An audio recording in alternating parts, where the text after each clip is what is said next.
Welcome to the intersection of technology, cybersecurity, and society. Welcome to ITSP Magazine. You're listening to a new Redefining Security podcast.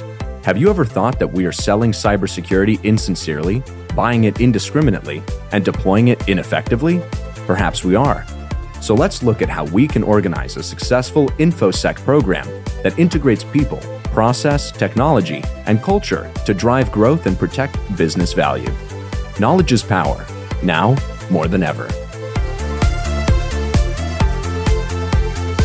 HITRUST is a leading data protection standards development and certification organization that strives to safeguard sensitive information and manage information risk for global organizations across all industries and throughout the third-party supply chain.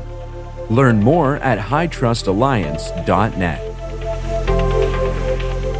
Archer empowers organizations to manage multiple dimensions of risk on one platform with on-premises and software-as-a-service offerings, and quickly implement industry-standard processes and best practices for advanced risk management maturity, informed decision-making, and enhanced business performance.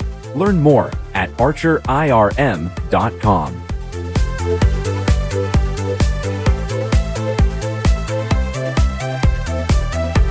Marco, Sean, are you thinking what I'm thinking? I don't know. Why don't you tell me what you're thinking? I'll tell you what if I know what you're thinking. I'm going to do some reverse psychology. I'm thinking what you're thinking I'm thinking. You're trying to trick me. I am trying to trick you. You're not doing that with tech. But in the chaos, you probably forget about what I'm thinking and you start thinking about what you're thinking I'm thinking. I don't even know why we're here. I'm thinking, really. I don't know why we're here to start with. So you're going to have to tell me. My brain's fried already thinking about stuff. Now, this is a conversation I'm really intrigued to have. It's about the psychology of cybersecurity, and as you can guess, what are we thinking about when we think of cybersecurity? Or are we thinking? Maybe that's another question altogether. Well, that's a good question to start, because it seems to me that until not too long ago, a lot of people thought that cybersecurity was just technology. There's that button, there's those blinking lights, and the humans have nothing to do with that. And psychology, I'm pretty sure, is about the humans. It is about the humans, and the way we generally think, and this may upset some people, is we think what the vendors tell us we need to think about. That may help a lot, but not always. There's a whole other side of the coin, the cyber criminals and that whole market, and they think a certain way. So let's get into it, Marco. This is the topic that our guest is talking about, Morgan Wright. Thanks for joining us on the show. Hey guys, I appreciate it. If the pre-call is any indicator, we're going to have some fun here. Oh yeah, nothing is scripted and possibly very little edited. So let's try to get it smooth. We are excited about this. We are excited because, again, the title of your presentation is already intriguing me quite a bit. But before we go into that, why don't you tell us a little bit about yourself, and then we dive into it. Sure. So for the next 30 minutes, sit back, relax. This is your captain. No. No. Look, currently I'm Chief Security Advisor at SentinelOne, and that's the last time we'll talk about that. I'm also a Senior Fellow at the Center for Digital Government here in the United States. We're a research and advisory group. But my prior life, I started off in law enforcement, 18 years as a state trooper, detective, specializing in originally serial crime profiling, interview and interrogation behavior analysis. Then I got into computer crime investigations, believe it or not, because the two are actually quite interrelated. And then I moved out to Virginia from Kansas, where I was at. And a lot of my work was in the intelligence and justice community. So prior to 9/11, I was in Bogota, Colombia, working on Plan Colombia, counter-narcotics, helping them develop big technology solutions to big problems they had with tracking assets of narco traffickers, deriving intelligence out of those things. Then obviously 9/11 hit. Then post 9/11, it was about terrorism and, how do we build systems to identify threats quicker, faster, better. One of my big projects was at the Department of Justice on information sharing. See, in the United States, we got a lot of law enforcement agencies, 18,000 federal, tribal, state, and local law enforcement agencies. How do you get them to share information between each other. So that was more of a psychology issue than it was a technology issue. Not at all, you know. And then, but from an industry standpoint, I've been at some big defense contractors, but then some companies you guys might know. For 8 years, I was the global industry solution manager for Cisco. I ran all their public safety, homeland security development. And then I was an executive at Alcatel-Lucent. Bell Labs, we built all the public safety stuff that's actually being used, you know, a lot of places. And but hey, as a side gig, I was a senior advisor in the U.S. State Department Anti-Terrorism Assistance Program. Went to fabulous places like Pakistan and Turkey and the Middle East. You know, lovely places to go on vacation at. But as a side thing, I was actually a technical advisor to the show America's Most Wanted with John Walsh for a year and a half, helping them build solutions to address issues of how to share tip and lead information. So I say all of that to say this is that I can't hold down a job and I have occupational ADD. So, you know, here I am. No, I think the common thread here seems to be we have stuff that we can consume, information we can consume. Are we doing it? And how are we ingesting it? And what I want to get to is kind of that point on cybersecurity. Where's the information coming from? And does the source change the way we think about the information? And does our role, based on how we're trained and mentored, skew how we think about the information as we're digesting it? Oh, you know, absolutely. There's a great slide I use in some law enforcement training I used to do. But have you ever heard about the apes in the cage? You know, so what they did is they put a bunch of apes in the cage and they put a ladder there with a banana at the top. And when one started to climb up the ladder, they'd hit it with the hose. So to shorten the story, but pretty much over time, nobody climbed up the ladder because to do it, you would get hit with the hose. But nobody knew that by the 8th generation of gorillas because that's the way it always was, right? So we have a lot of processes in place because we don't know where they came from because that's the way it always was. So the problem isn't the problem. The problem is how we think about the problem. And the way our adversaries think about the problem is not the same way we think about the problem. And the example I used is, if you want to stop bank robberies, you don't go to tellers, you go to bank robbers. You know, if you want to stop hacking, sometimes you just don't go to the people who are hacked. They're the victims. You want to get in the mind of the people who did this. And to your point, where does the information come from? A lot of times I think we accept as gospel where information comes from, as opposed to question everything, question proverbial wisdom, conventional wisdom, I should say, proverbial common sense. Here's a quick example why you should question stuff. Why are the solid rocket boosters for the space shuttle the size that they are? And everybody goes, well, so they can fit through train tunnels. Well, no. Why are train tunnels the size they are? And it all goes back to Roman chariots. Roman chariots were 2 horses wide. And from that point on, if you look at railroad tracks, how wide are railroad tracks to this day? 2 horses wide. That's the way so, you know, a lady was talking about her grandmother had a recipe. She would make meatloaf and then she'd cut off all 4 sides of it. And so they always did that. They said, well, finally somebody said, why do we do that? Went back and asked her grandma. She said, well, you silly kids, my pan wasn't that big. I had to cut off the sides to make it fit in the pan, you know? So we do so many things now because that's the way we've always been told. And I'm not saying in a negative way, question authority and question, you know, the way it was done. I'm saying in a very constructive way, say, we need to really think about this. How come we keep doing it this way? And I'll give you a quick example, Sean. For the longest time, how many days was it considered acceptable for software to be in the sandbox before we moved it into the production environment? 2 to 3 days, 3 days. Yeah. You know, that was kind of like, that was because that was an industry standard, right? That was acceptable. 3 days. And if nothing happens in 3 days. So what does SolarWinds teach us? That the Russian military intelligence, which is GRU, by the way, one of the longest standing military intelligence organizations in the world. The Russians have been at this intelligence game since 1917 and the creation of the V-Cheka and several instances of, you know, how they think about things. They just simply looked at it and said, look, what if we just wait 10 days or 12 days? Then what will happen, we'll be assured that we're in the production environment. So they got into the SolarWinds update server. By the way, what does everybody pretty much trust implicitly? We get updates from Microsoft. We get updates from Apple. How many people have the capability to reverse engineer those and decompile those and analyze those for malware and for flaws and for backdoors? We accept that an update that comes from a company is what it purports to be. So they used what we believed, which is an unverified trust in something that we should have never trusted. And then they exploited the way we thought about the problem because we got the information from the company to say, hey, here's your update because we signed it. It's signed with the cryptographic signature. And then if you put it into your production environment for 3 days, and then many people who build products in this area, their telemetry data wouldn't go back, would go back, maybe a week or 10 days. And so sometimes it would fall off the radar. So again, kind of bringing that all back together is our biggest problem isn't the problem. Our biggest problem is the way we think about the problem. And we constantly get caught with our shorts down, which is what the Iranians just did. One of the Iranian groups tied to some very sophisticated hacking was using Dropbox as their vector to get in because most networks don't look at Dropbox as being malicious. So they hid the exfiltration of hundreds of gigabytes of data through Dropbox. So again, it's not how we think about the problem. And guess what they did? They used something we had an unverified trust in, or it should have been vetted a little bit more in Dropbox to exfiltrate data. So there you go. Yeah.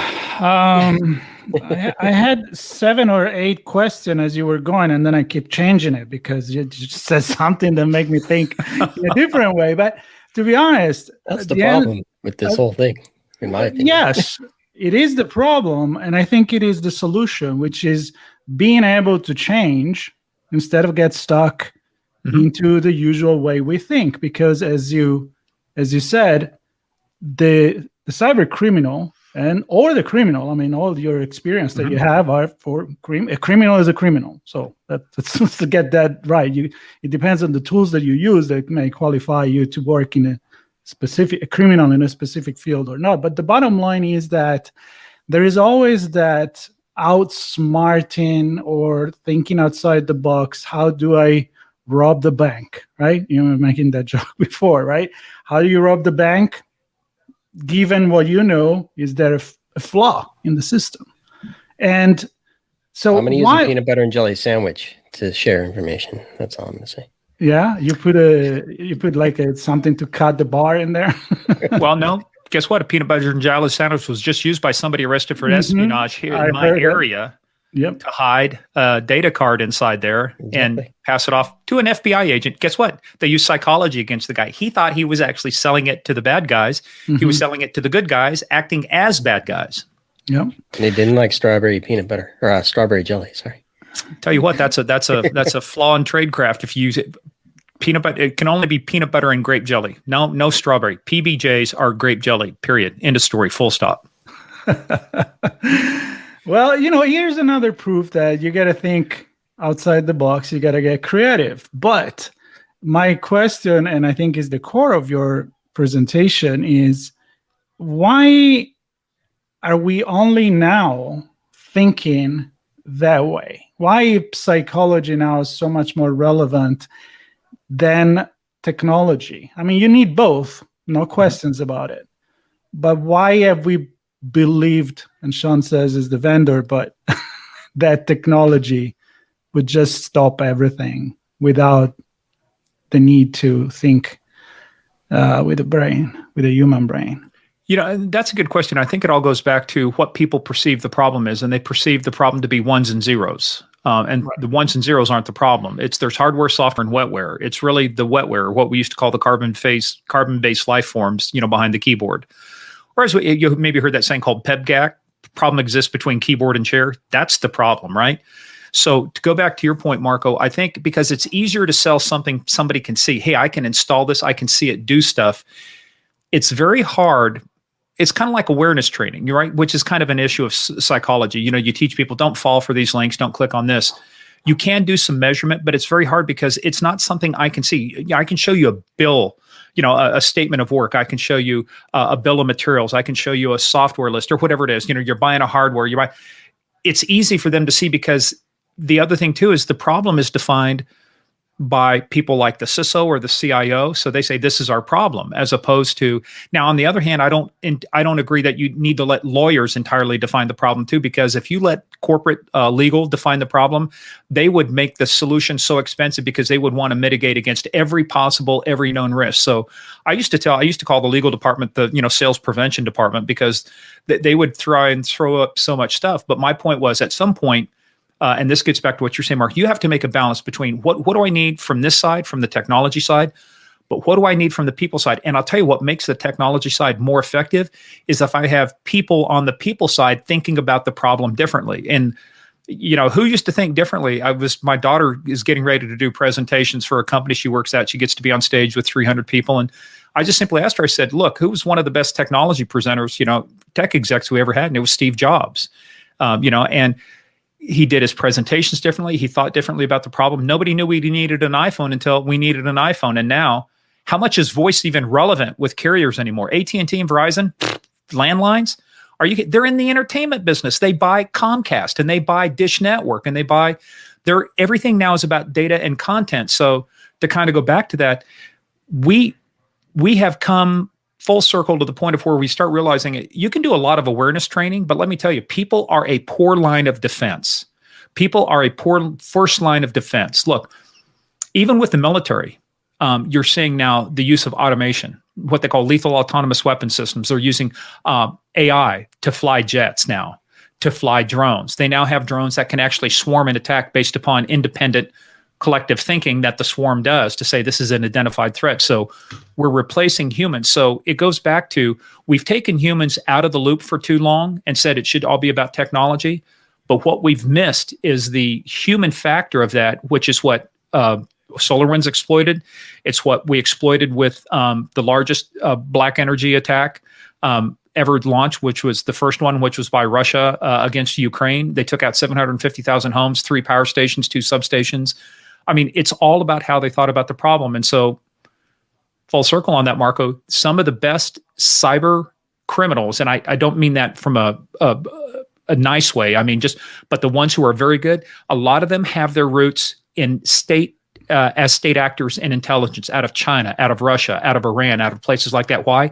Because they understand how to use psychology and they understand how people think to be able to create these opportunities for them to create now software that exploits the way we think about the problem. And so it's hard to measure. And that final thought is, it's hard to measure. How do you measure the effectiveness of a psychology, awareness program? But I think the companies who build solutions have got to really start bringing in people to say, it's advanced red teaming, or however you want to call it. Last thought here. I'm sorry, I say last thought and then I lied. Last thought. There's a group out there. Everybody's heard of Spetsnet out of Russia. They think, oh, these guys are, badass, operators and stuff. Actually, there's a group that's actually more badass than Spetsnaz, and it's called Vimpel. VYMPEL, Alpha Group in Vimpel.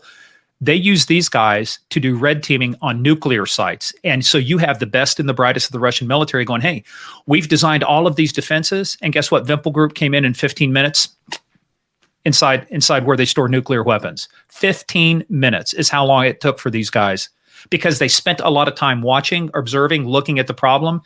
And guess who else does that? Prisoners. Why do people break out of supposedly, escape-proof prisons? Because they have time to think about the problem. Well, a quick comment before I know Sean always have a question, so I know he's ready. But technology, we think technology is just rain from the sky. Technology made technology itself. We never think about the fact that when you decide to develop some technology, either if it's a tool, a hammer, because you need to do something and you use your brain to resolve the problem. You could have gone a million different directions.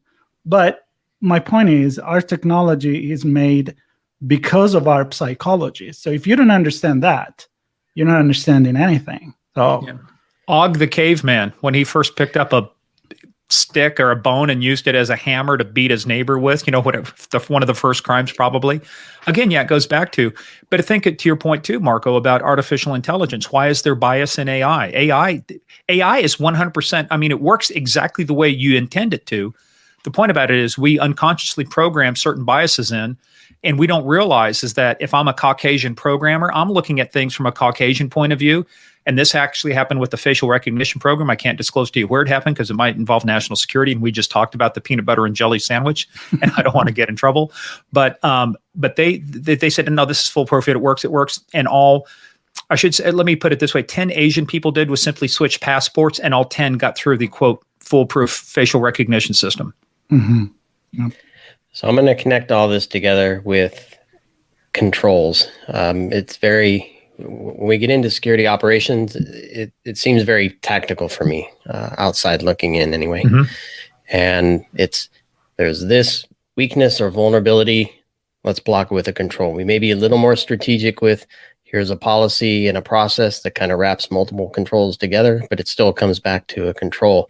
So my question to you, Morgan, is where's the thinking breaking down? Is it not happening in the right place, not happening with the right people?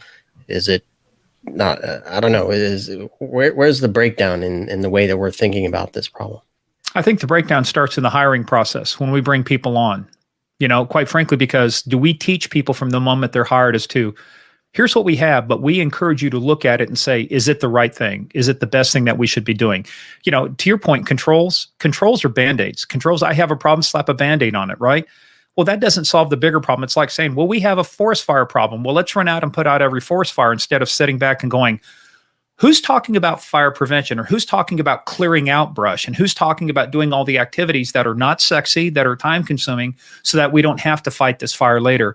And give you an example related to that is one of the big projects I did. I was saying down at the Department of Justice.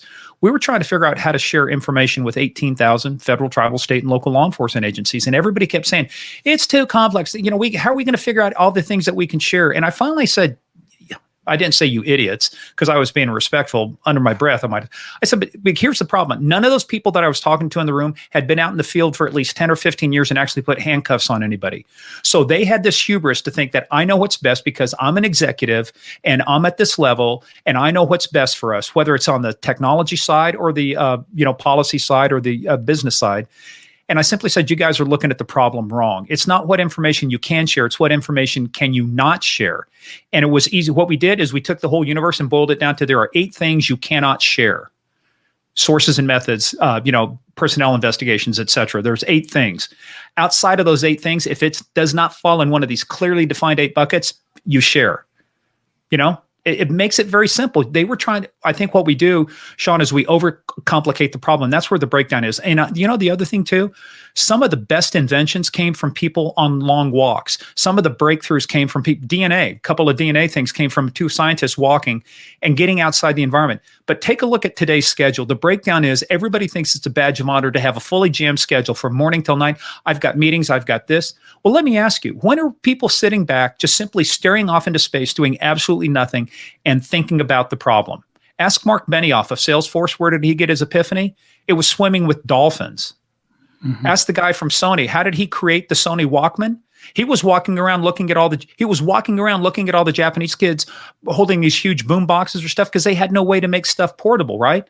So I think the biggest breakdown comes from the fact is that we don't encourage staring off into space, that we don't encourage goofing off in a sense, that we don't take that time to say, go think, spend 2 hours a week at a minimum. Just clear your calendar and do nothing but sit back and do absolutely nothing and think about what's the big problem we got to solve.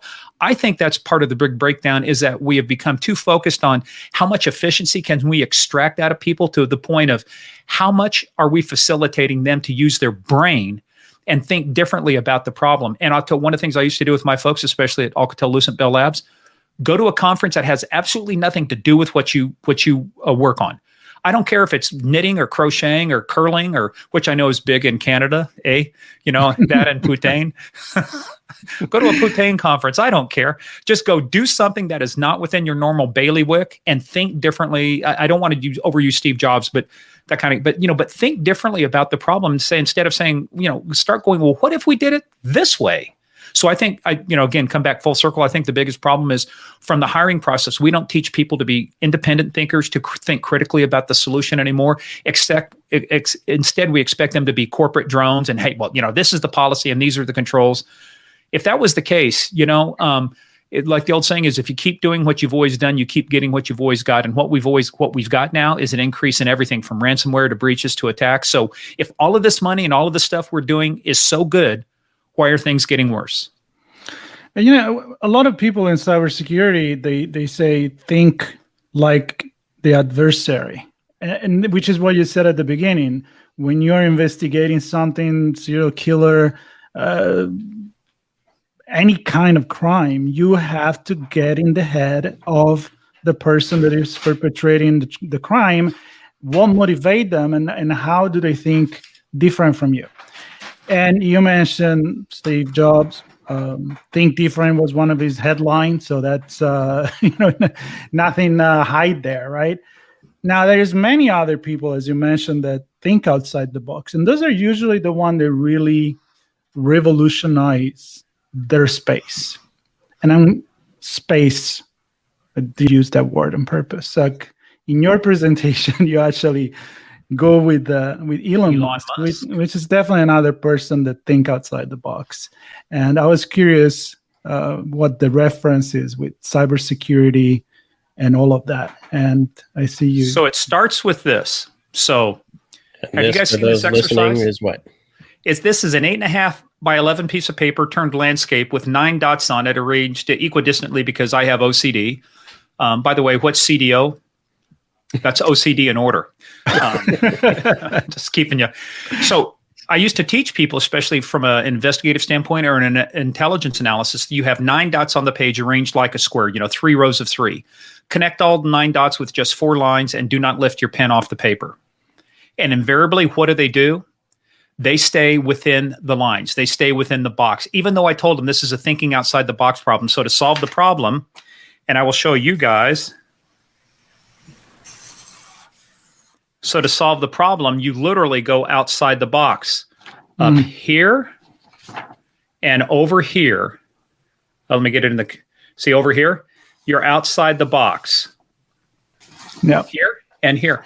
And here's where our adversaries think. Our adversaries think here and here, outside the box. We do our thinking inside the box. And that is the biggest problem right there. Even though I told them right up front, I said, it's about thinking outside the box. And then I give them a box, and what do? They think inside the box. They don't think... I gave them the answer, right there.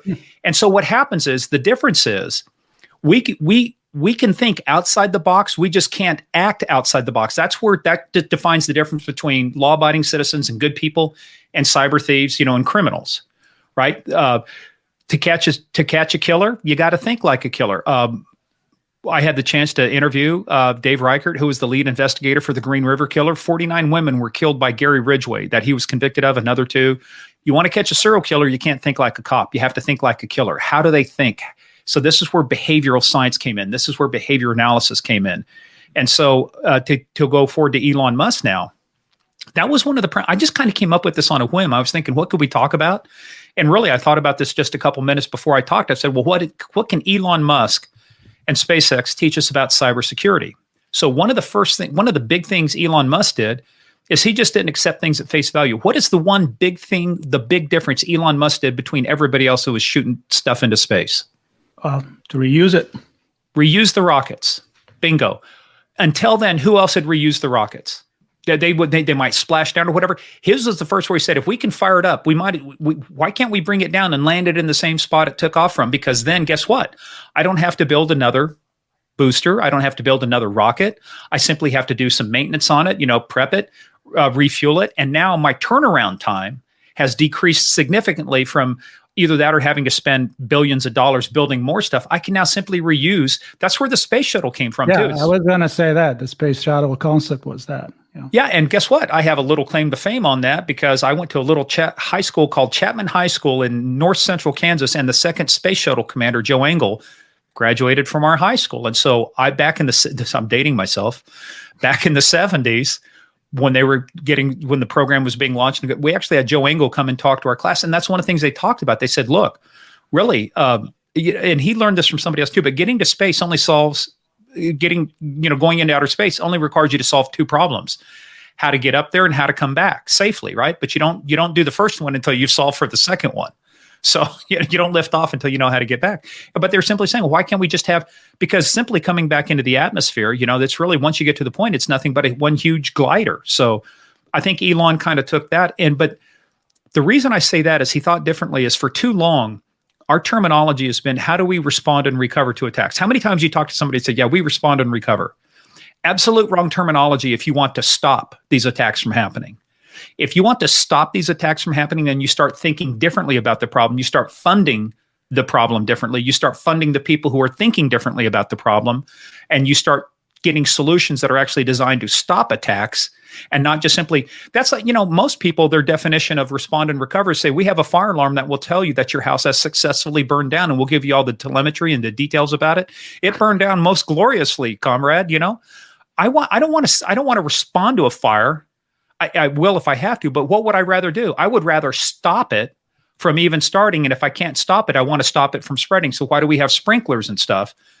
We have a fire alarm, right? But what would I rather have, a fire alarm, or would I rather have a very robust sprinkler system? Yes. No, I would like to have something that doesn't make the fire start. But see, that's a different conversation. Most of our solutions are fire. You walk around a building, a corporate building, and what do you see in there? You see fire alarms, you see fire sprinklers, the things you see, fire extinguishers, right?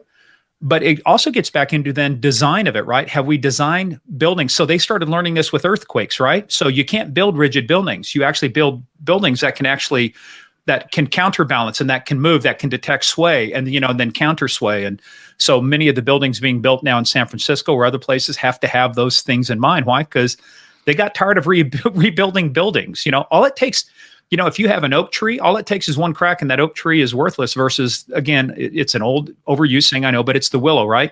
You can bend but not break. But again, we will not stop the problem of things like these major breaches and ransomware. Why has ransomware not gone away? Why is ransomware increasing? So because we're thinking about the problem wrong. We're thinking about, I see solutions all the time that go, hey, well, we will help detect it and respond faster. No, dudes, I just, short of nuking the people who are launching the cyber attacks, which are being done in countries we have no extradition treaties with, I just want the stuff to stop. And the minute we start changing the dialogue, we start changing how we think about solving the problem. So I want to talk to you about thinking, because I was joking at the beginning that the question is, are we actually thinking? And you're saying we might be thinking maybe, but we're not acting. And the difference between the fire example and the earthquake example is that those, we may be able to predict them to some degree, but not very well. But they kind of look the same. They're not human. They don't have a psychology necessarily behind them, whereas criminals do, right? And they're going to do things differently depending on the situation and the context of the crime they're trying to perform. So I'm wondering, are we, because you said it's the difference between thinking and acting, and are we able to think of unique ways and just not act? Or are we, I don't know. I'm struggling with this, because how do we get to brass tacks here? And I'll tell you how we get to brass tacks. We changed how leadership thinks about.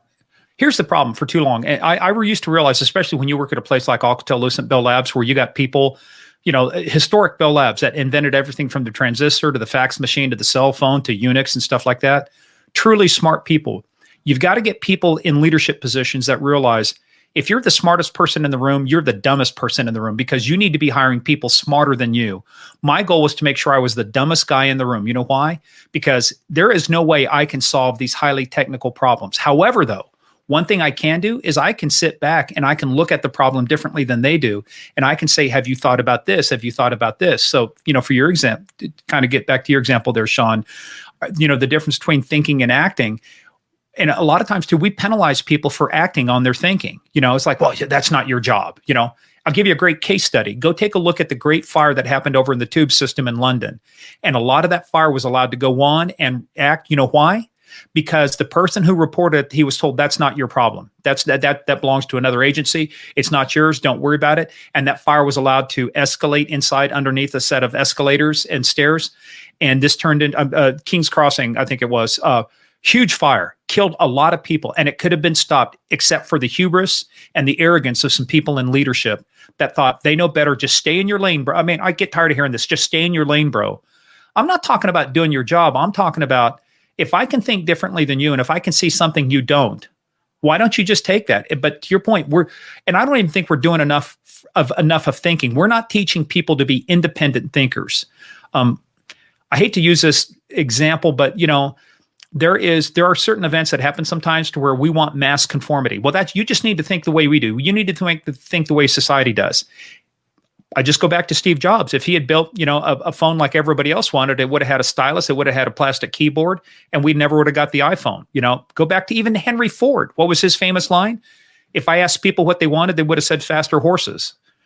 So I think you got to have some rebels, you got to have some radicals, you have to have some pirates out there that are willing to shake up conventional wisdom. And I'll tell you what, have you ever heard the name Christopher Lochhead? Christopher Lochhead was the chief marketing officer for a company called Mercury when they were sold to HP for $4.5 billion. He lives in California now, but he wrote a book. Him and two other guys wrote a book called Play Bigger. And I would highly suggest that you get that. It's about creating categories, and it's about creating categories, thinking differently about the problem. Why do people make tons of money? Because they solve a problem people didn't think could be solved, or they solved a problem people didn't know they had. I mean, again, who knew they needed an iPhone until they needed an iPhone? So here's a follow-up question, Morgan, because how many people can be Steve Jobs? I don't want everybody to be Steve Jobs, but you know what I want them to do? I want them to be curious like Steve Jobs. I want them to question things like Steve Jobs and just simply sit back. But you know what? Steve Jobs had the time to do that because he took classes in college that had absolutely nothing to do with technology. But I think we have to encourage people to take risks. That's the other thing we don't do, Sean. I was going to say, we don't encourage people to take the requisite amount of risk. We become risk averse. Why? Because we let lawyers define the way that we ought to be. Oh, you can't say that, or we can't act like this.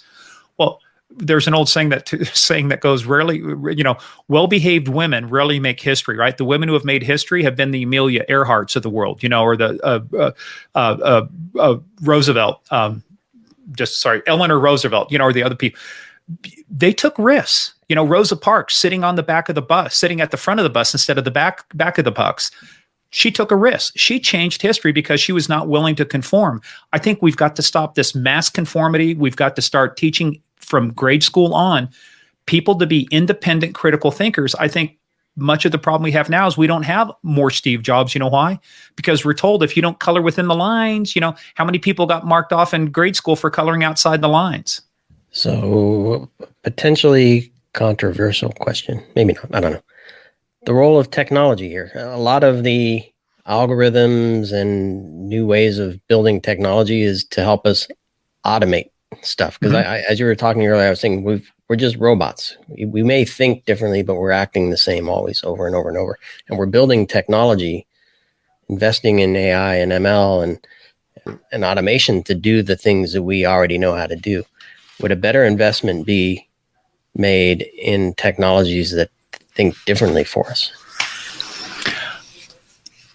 Yes and no. So let me phrase it this way. I think there is a definite role for AI and ML, and there is, because guess what? That's the way the world's going, and we have to automate a lot of things. Why? Because let's just put it this way, properly constrained program that's executing artificial intelligence correctly. Right now, we have narrow AI, basically dumb AI. We have not achieved artificial general intelligence, which is the HAL 2000 of Space Odyssey 2001 that thinks for itself, that can do stuff. We're not there yet. And God, I hope we never get there either, because I don't want a machine having that much autonomy.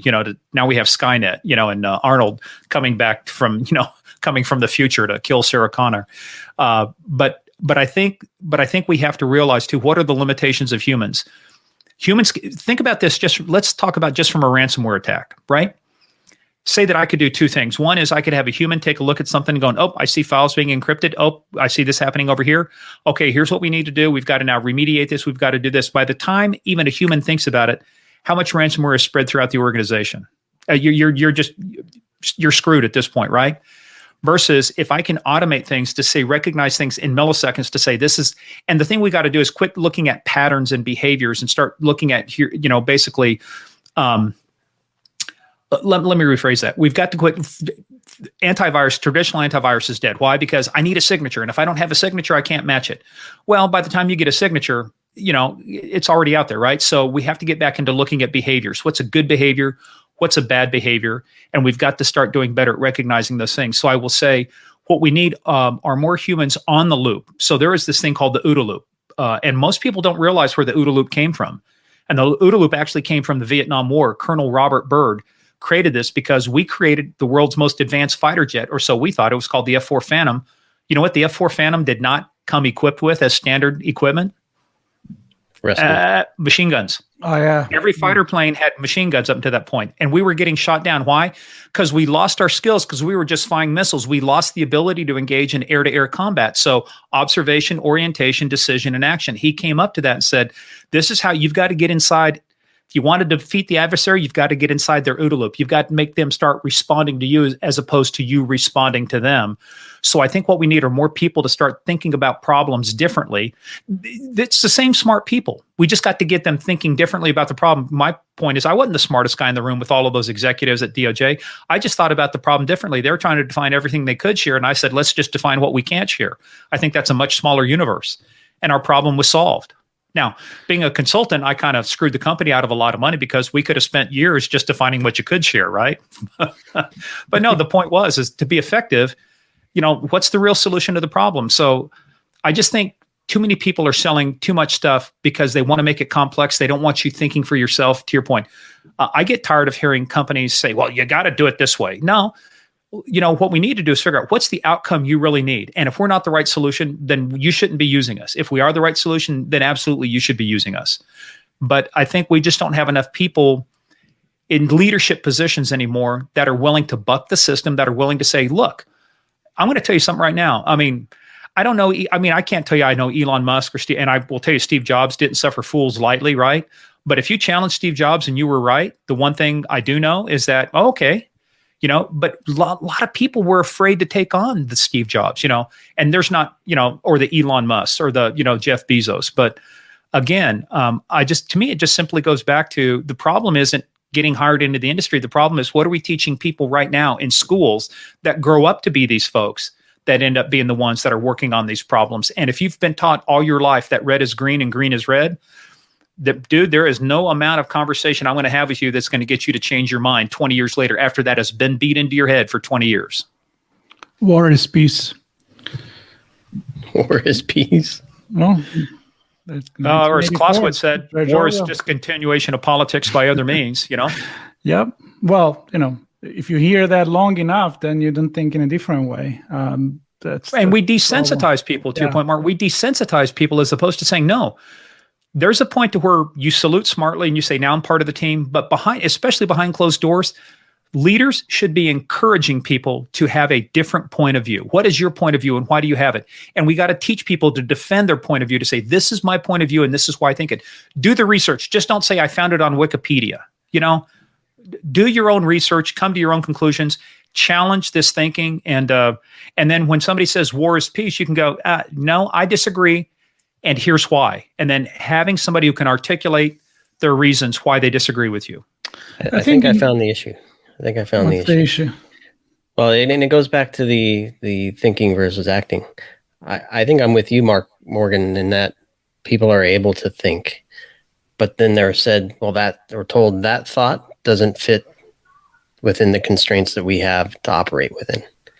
And therefore that thinking gets lost. And I believe that too. I mean, you can't always count on the rebels, the pirate, like Elon or like Steve Jobs and another example. That at a certain point they have the means to go against the system. Maybe they could get a lucky break because they got the finances to do that. I think that there is a lot of people, and not just in the cybersecurity industry, because at this point we're talking about something that is much more general than that, right? I mean, it's a solution, is a way to look at the problem that we need to apply in every single, and in the medical field as well. You can't just keep thinking that way. You're not going to find a new solution or a cure if you just can't think outside the box. But wherever you look, there is more the idea of don't get outside of the rail. And so all these people that are thinker, they just don't take the courage to come up with their idea. We need to give more opportunities to people to express themselves. I mean, I want to be positive for once and think that humanity is who we are, because eventually there are people that can think outside the box. The point is, are we allowing and encouraging them to do so? You know who gets encouraged to think outside the box all the time? Criminals, spies, foreign agents. This is their job, is to think, Where are you vulnerable? And let me go after it. And I will tell you that, and that's you were hitting it on the head there, Marco. Again, it's one of those old parables, but it's the way you train a circus elephant. How do you keep a circus elephant from not moving? And all you got to do is just tie a little rope around its foot, because you start off with these heavy chains and you constrain them until the point they realize the minute something touches their leg, they can't move, even though they could. They've now been taught that you can't move, that you can't do this. And I think that's the biggest thing wrong I think we're doing in any industry. It's not just technology, it's healthcare, it's law enforcement, it's government, it's teaching. It's to tell people you're wrong, as opposed to you have a different point of view. I'd be interested in hearing how do you present your point of view to me, and now back it up, argue it. It's almost like getting back into debate, in high school or college. Mm-hmm. I have a premise, here's my facts, and here's my stuff to support it. Now, can I arrive at the logical conclusion based upon my premises? Have I supported my argument? I just think, we just don't. And the other thing too is, believe it or not, I think texting is one of the things that is dumbing down society. When's the last time I sat at a restaurant one time and watched a group of people, and I'm not going to knock ages or whatever else, because there are people my age or other sitting around, not even sitting across from each other, and they're holding a phone and they're texting. And a couple times I thought they were texting each other because they both laughed at the same time. I was going to make that joke. Maybe they were just texting. I'm telling you, if you ever read the cartoon Dilbert, I'm telling you, yep. Dilbert is a microcosm of what, sometimes.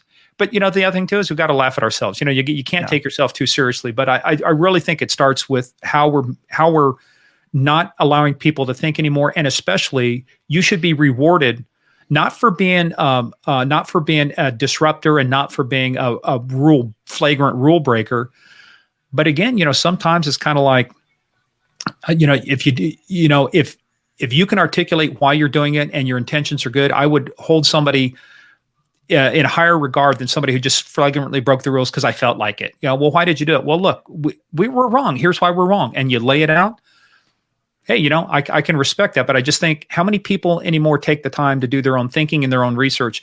And even during the corporate environment, a lot of these people working in companies, I hear from them all the time. Oh, I'm so slammed. I'm so busy. My God, I'm working on my weekends. How many people do you guys know of that go on vacation and you get a work email from them? Exactly. What is the purpose of vacation then? Yep. I used to, when I sent people on vacation, I would confiscate their laptops. And if I couldn't get to confiscate their laptops because they were in a remote location, I would use the old Microsoft Exchange stuff. I'd see if the message was delivered and if it was opened, and I do all sorts of stuff. I said, if I catch you working on your vacation, you won't enjoy the conversation. I'll be nice. I'll be kind. But there is a reason we pay you to go out and recharge your batteries and to refresh, because I want you to come back with new ways of thinking. And one of the folks that worked for me took 2 weeks off. One of the places they visited was Roswell, New Mexico, Area 51, UFOs and aliens. And they actually came back with a couple neat ideas, not just from a technology. They said, what if we did marketing like this? And there were a couple brilliant ideas we ended up using. Why? Because they could not think about work, and they could not do a work-related thing for 2 weeks. Yep. Love it. Yep. Well, I think I have a gazillion questions still, but we've gone a good decent amount of time on this conversation. So I'm going to refrain from asking them. Perhaps we'll have you on again. I want to say more, and it's refreshing to get your perspective on this. And Marco's still wrong, regardless of what he thinks about. So I'm just going to put that out. How do you know he's wrong? I'm okay to be wrong. It doesn't fit within the box that I've defined. That's exactly the thing. There should not be fear of failure, because if you can't think different and you're afraid of failing, you're never going to get outside the box. So that's the lesson right there. And I think with this conversation, we definitely went in a lot of places. So we're definitely not thinking inside the box or following a script. And I always love those kind of conversations. So again, like Sean said, we hope you join us again. Anytime. Maybe you can, next time you tell us about your podcast, about that. Game of Crimes, like Game of Thrones, but only Game of Crimes. Evil is coming. Archer empowers organizations to manage multiple dimensions of risk on one platform with on-premises and software-as-a-service offerings, and quickly implement industry-standard processes and best practices for advanced risk management maturity, informed decision-making, and enhanced business performance. Learn more at archerirm.com. HITRUST is a leading data protection standards development and certification organization that strives to safeguard sensitive information and manage information risk for global organizations across all industries and throughout the third-party supply chain. Learn more at hitrustalliance.net. We hope you enjoyed this episode of Redefining Security podcast. If you learned something new and this podcast made you think, then share itspmagazine.com with your friends, family, and colleagues. If you represent a company and wish to associate your brand with our conversations, sponsor one or more of our podcast channels. We hope you will come back for more stories and follow us on our journey. You can always find us at the intersection of technology, cybersecurity, and society.